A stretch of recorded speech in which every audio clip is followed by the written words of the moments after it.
Alors, est-ce que vous pourriez vous présenter, s'il vous plaît, pour les gens qui nous regardent? Bonjour, Lydie Terré, 65 ans. J'ai fait toute ma carrière en tant qu'agricultrice. On produit, nous, du lait, des céréales et de la viande. Quel est un peu votre parcours et du coup, pendant combien de temps vous avez exercé?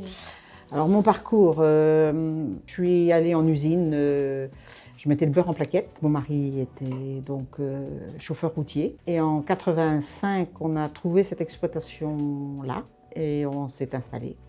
On était quand même tous les deux enfants d'agriculteurs, donc on avait l'habitude des vaches laitières. Ça a grandi petit à petit et puis notre fils a repris l'exploitation. Il y a à peine 200 hectares. À quoi ressemble par exemple une journée ou une semaine type? Quand on a commencé, donc on avait 40 vaches. Il y avait 65 hectares à l'époque. La traite des vaches tous les jours, aller soigner les animaux. Forcément, on était beaucoup moins mécanisés. Forcément, on travaille toujours avec la nature. Donc les saisons, les semis de printemps, les récoltes, rentrer les animaux, les vélages tout au long de l'année, le ressemis d'hiver. Puis voilà, c'est une chaîne sans fin, quoi. Enfin, tous les ans, on recommence les mêmes cycles, même si tous les ans, c'est jamais pareil. Et du coup, sur votre quotidien, c'est quoi vos missions principales en fait? Alors moi, principalement, ça a été la traite, les veaux, la comptabilité, toute la comptabilité. En 85, le statut de la femme en agricole n'était pas reconnu. Alors il y avait mon mari et moi, j'étais femme d'agriculteur. Je ne me suis jamais inscrite comme collaboratrice, mais j'étais reconnue femme d'agriculteur. Le statut de la femme d'agriculture a dû sortir en 91 à peu près. Et j'ai pu m'installer. Donc moi je me suis installée avec des céréales et vaches allaitantes. Et mon mari faisait du lait et des céréales.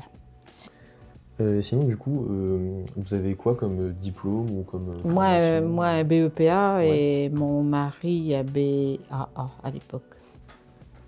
Et est-ce que du coup, il y a des formations, quelles formations maintenant qui existent pour aller dans ce milieu-là?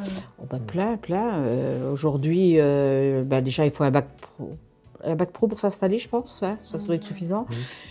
Comment ils appellent ça? Des CS lait, des CS mécaniques. Et puis l'idéal, ce serait d'avoir quand même un BTS Axe. Hein. Je pense que c'est le BTS gestion, mais qui, à mon avis, est maintenant, il faudrait que ce soit un minimum pour s'installer.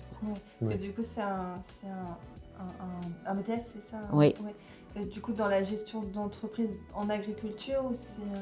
Oui, c'est ça, Okay, BTS Axe, c'est... Okay. Je ne sais pas les sigles, mais c'est agricole, oui, c'est ça. Mais au moins, c'est le BTS, c'est le BTS gestion, quoi. Quelles sont les qualités ou les compétences qu'il faut avoir pour justement être un bon exploitant agricole? Déjà, prendre des décisions. Ouais. Et puis être prêt, suivre son affaire au plus près, quoi. Et sur le terrain et sur les papiers. Parce que on peut travailler comme un dingue 24 heures sur 24. Si derrière les papiers ne suivent pas, c'est comme si on n'avait rien fait. Hein. Il faut beaucoup travailler avec sa tête. Voilà. Bien réfléchir. Et alors, du coup, selon vous, c'est quoi les avantages et les inconvénients de ce métier? Alors, les inconvénients, ils sont pleins. Ouais. C'est que c'est dur, physiquement c'est dur. Hein. On vit pas comme le reste de la population. Il faut accepter de ne pas partir en vacances, il faut accepter de ne pas avoir de week-end. Et donc ça, ça fait partie des inconvénients. Et puis malgré tout, on n'a pas l'accès, je vais pas dire... Aujourd'hui, l'accès à la culture, on l'a quand même parce que les médias, puis nous, on aime bien lire. On aime bien aussi de temps en temps aller voir un musée. Hein, mais on vit quand même... Voilà, il faut accepter. Nous, on n'est jamais parti on est parti une fois 10 jours. Sur toute notre carrière. Bon, alors sinon, l'avantage, c'est sûr qu'on ne va pas mourir de faim. Hein. C'est sûr. Alors, est-ce qu'il y a une tenue particulière à porter pour travailler chez vous dans ce métier? Quand on est aux vaches, il vaut mieux avoir une cotte et des bottes. C'est principal. Et est-ce que, du coup, on revient un petit peu aussi par rapport aux conditions de travail. Est-ce que du coup, quels sont vos horaires et est-ce que quand vous travaillez les week-ends et quels sont les... Alors, les horaires, en règle générale, j'étais à 6h30 à la ferme. Souvent, on finissait les vaches, c'était 9h. Alors après, ça dépendait. Il y a toujours... s'il y a un village, forcément, on y va. Mais bon, 9h, 9h. Bon, il arrive midi, faut faire à manger pour la famille, forcément.